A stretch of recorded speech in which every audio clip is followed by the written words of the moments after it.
call this weekend with a very, very intense business person who isn't doing very well at this right now. But he could. But he had to learn the same lesson that I had to learn, as each of these lone wolves have to learn, is that you need a team. You need a team of good people that are doing the right thing. You heard Dr. Ben Gonzalez. You'll hear more about tomorrow, these doctors as we talk to them, these healthcare professionals as we talk to them. To the best of my knowledge, from what I have seen on TV, when they go into surgery, they're not alone. There is a team of people there, and to even provide that surgery, there is a business hospital that is running a business. And that's why Dr. Moore talked about how much time that you can spend with a patient. So my background was in traditional business. I was a CPA for Arthur Andersen. In doing that, there wasn't much science. We would audit science companies to find out if they were telling the public the truth about their financial statements. That's what we did. And so I can't tell you why you should do this. But you're going to hear different people, including me tonight, why I might do it. But I want to say this, but I want to say it with a little humility, but very matter-of-factly. Had you sponsored me as a business doctor, listen to this, as a business guy, had you sponsored me, financially, your life would be over. You would never have to work another day in your life. So sometimes we think this is just a healthcare professional play. It's not. It's a business play as well. And one of the hard parts with the doctors is a word called leverage. It's very difficult for them to understand that word. Adrian, you've seen this before. You've been around the block before. Well, as a business guy, and over the course of the weekend, you have one determination. What separates the people in this room from everything else? Now, sometimes people will say, oh, Wes, you come a little bit across as a salesperson. Well, that's because I am a salesperson. That's why I would come across as a salesperson. You wouldn't want me to be your accountant anymore. You wouldn't want me to be in charge of customer service, for heaven's sakes. But if you wanted somebody in charge of sales, then you would want me. Because I actually am very proud to be a salesperson, because I think those professional salespeople are very, very special people. And if you don't think that, go into a Chevrolet dealership and buy a car. And then go into a Lexus or a Mercedes or a BMW dealership and buy a car. And you will see the separation between amateur and professional. And I believe the amateurs sell products to people who don't need those products. But the professional will only sell a product to the person that they have qualified, that they have assessed, and that actually needs and would benefit from that product. And that's the big difference. And the truth of it is, everybody here is a salesperson. If you don't believe that, think about your last date. Some of you have been married a long time, and you still have to sell your wife on the idea of going out with you. You know? And some aren't married at all. And you have to sell somebody the idea of going out with you. So it's all about that, and being able to do that in a very articulate way. I left accounting to go into real estate. Now, why do I tell you this? Because I think when somebody stands in front of this room, they have a responsibility to tell the truth. And when they get done, there should be absolutely zero doubt that you know why they're speaking. If there's a mystery of the minds of why I am standing up here tonight, or what any of the speakers tonight, or within the next day and a half, and you come away confused, that speaker has failed. Their job is to be able to communicate to you and to empower you to help you understand if you do this right, you can do this. And if you walk, at the end of that speech, if you walk up to them and say, hey, that was a great speech, well, it could have been. But if they did not make you feel like you could do this, then it was just an average speech. It's not here to make you laugh. We're not here to make you giggle. We're here to make you think about it. Somewhere in your life, you're here because this, as Ben Gonzalez articulated, is a stepping stone to what you're doing. It doesn't mean we've done anything wrong in the past. I sold real estate. I played that game at a very high level. I closed a house, and I'm going to tell you this, every 3 days for about 12 years in a row. I was at that last 12 years when I was introduced to this. So why would I walk away from that?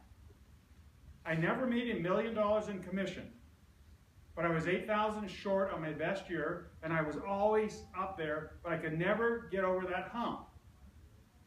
That was 13 years ago. That's not in today's real estate prices. That's a real estate prices 13 years ago. And you go, well, why would you do that? Why would you change at the top of your game? And there's only one reason. Quality of life. I thought I could build a better quality of life doing this. So a doctor or a healthcare professional, when I talk to them, what do you think I talk to them about? Science? No. I'll let these scientists talk to them about that. I'm going to talk to them what I am passionate about, which is the quality of life. Their life. Their life. So they don't become a patient. And so it's pretty easy for me to talk a little bit about that. So tonight, I think you need to understand who I am, why I'm here, why I would do this. It takes a lot of work to put this on. There's a lot of people that help with that. And to orchestrate that, that's a big deal. You have spent a lot of money, and if you have a practice, you think about it, today was a travel day. We have a doctor that will be here, and he's going to speak to us tomorrow. He doesn't even get here until 12 o'clock tonight because he wanted a full day of practice today. It was that financially important to him. Think about that. That's not a quality of life. And he's here because of two things. He has found that balance between science and the help of his patients and the ability to bless his own family. That's why he's here. So from that perspective, I can only tell you why I joined. I can't tell you why you would join. You will make that decision at the end of this weekend. Somewhere between now and at 4 o'clock on Saturday, it might be tonight, it might be tomorrow afternoon, it might be tomorrow night, it might be Saturday morning. You will say yay or nay. One of those two. And nobody here is going to pressure you. Nobody's going to call you silly. Nobody's going to say that you're not intelligent enough to see it. You know, it's just going to be, we're just going to lay the facts out. My fundamental belief is that most, not all, but most people are intelligent and they're reasonable. And if you just tell them the truth, the good, the bad, the ugly, then they can make an intelligent and reasonable, right, Paige, business decision. But it's your decision. We've already made, those people that are standing here have already made the decision. We don't do this for us. We do it for you. Because we think it's the coolest thing ever. How's that for salesmanship? Well, I think Steve Jobs used to say, hey, my little iPhone is just a joke. Don't buy it. Go buy something else. Are you kidding me? He believed in what he was doing. And so are the people that are standing here. They're very smart people, and they have many choices, and they could do it another way. But they chose to do it with us. And I think that's pretty powerful. So, when my friend called me up, and he said, Wes, I found something that is going to make us a lot of money, I want you to think about that. If you call another doctor up and say, Dr. Fred, I found something that's going to make us a lot of money, that doctor is going to probably be turned off by you. Because that's not the conversation you normally have. But you see, for my business friend, that's the conversation we would have all the time. It was like taking a duck to water. It's what we talked about. So it was very natural, and this is what he told me that was a little confusing to me. He started to talk about oxidative stress and inflammation. Now I want you to take a good look. Do you think I represent oxidative stress and inflammation and knowledge of that? I mean, I had a first aid merit badge. You get that? Why is he talking to me about oxidative stress and inflammation? Something I knew nothing about. He talked to me about this thing called the Biophotonic scanner. You know, a technology rollout. You see, here's one thing that was very interesting. He knew that I had never been on the ground floor or in the infancy of a technology rollout. I knew what it meant to the business people, but I had never been on that ground floor. We're no longer on the ground floor of that. We're in the infancy of that. Less than 1% of the people in the United States, less than 1/2 of 1% of the people in the United States have heard about what we're doing here tonight in this room. And you think about that. So often somebody will say, hey Wes, you know, how saturated is the market? And you know what my response is? How saturated is entrepreneurialism? How saturated is differentiation? I go, this market will become saturated when Harvard closes their doors, when Yale closes the doors, when Stanford closes the doors, because people don't want to differentiate themselves from the marketplace. That's when you pull out of this. But to the best of my knowledge, that's still going on.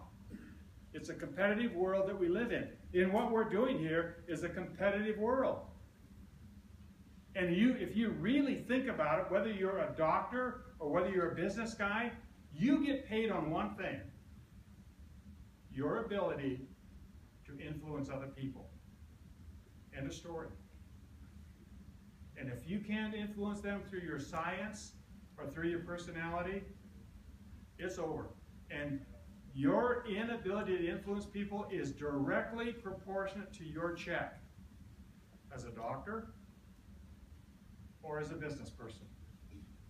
Now I want to hit the pause button for just a moment, okay? Because right behind me, a guy just walked in the door, a Marine colonel.